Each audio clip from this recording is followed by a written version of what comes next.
Jauh juga ya perjalanan kita. Jadi homesick nih. Sabar bosku, kita kerjakan tugas kita secepatnya, lalu kita pulang secepat mungkin. Bener pisan. Hayulah.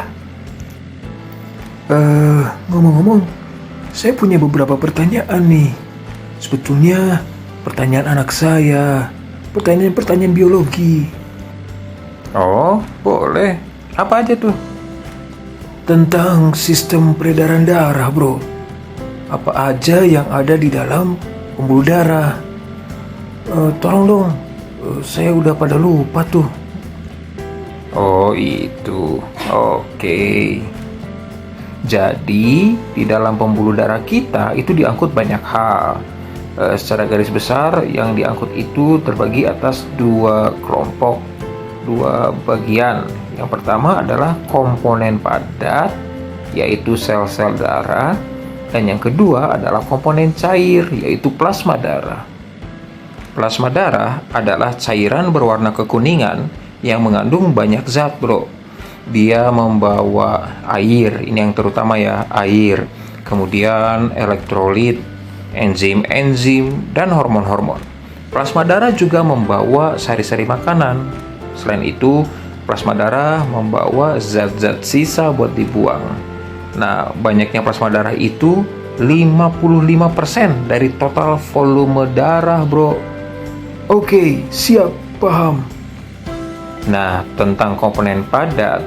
Komponen padat itu terdiri atas sel-sel darah. Sel-sel darah ada 3 macam. Eritrosit, leukosit, dan trombosit. Eritrosit alias sel darah merah itu berbentuk bundar dan cekung di kedua sisinya atau bikonkav.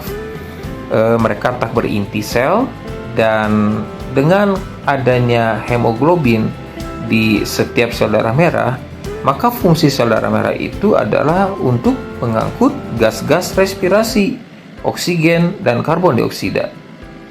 Ikatan antara oksigen dan hemoglobin itu disebut oksihemoglobin, sementara ikatan antara karbon dioksida dan hemoglobin itu disebut karbaminohemoglobin.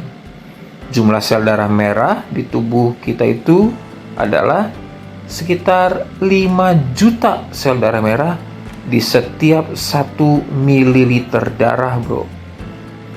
Wow, saya sudah lupa ini semua.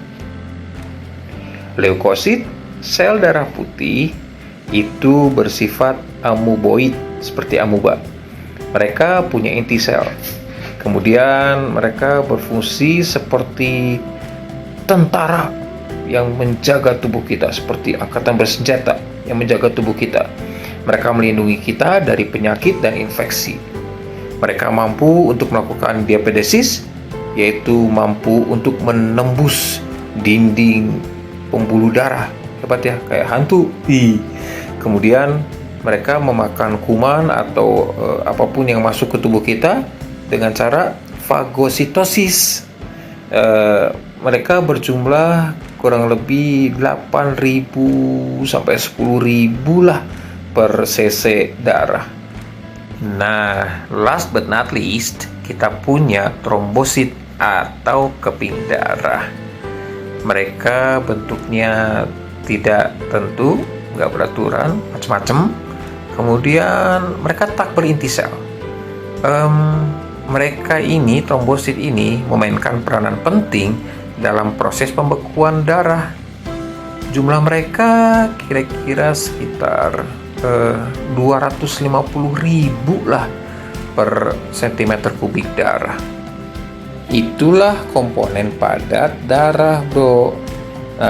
Sel darah merah itu jumlahnya sekitar 45% dari total volume darah. Sementara leukosit dan trombosit bersama-sama itu hanya berkontribusi sekitar kurang dari 1% lah dari total volume darah. Wow, untung banget saya bisa ngobrol sama kamu, bro. Terima kasih banyak ya. Sama-sama, bro. Senang gue bisa bantu lo. Kayaknya kita sudah hampir sampai ya. Saya siapkan segala sesuatunya dulu deh. So guys, semoga pembicaraan kami tadi dapat dipahami oleh kalian semua ya. Kalau ada yang ingin ditanyakan, jangan ragu, langsung kontak kami guru-guru. Dengan senang hati kami akan menjawab semua pertanyaan kalian. Stay healthy, God bless us all, bye.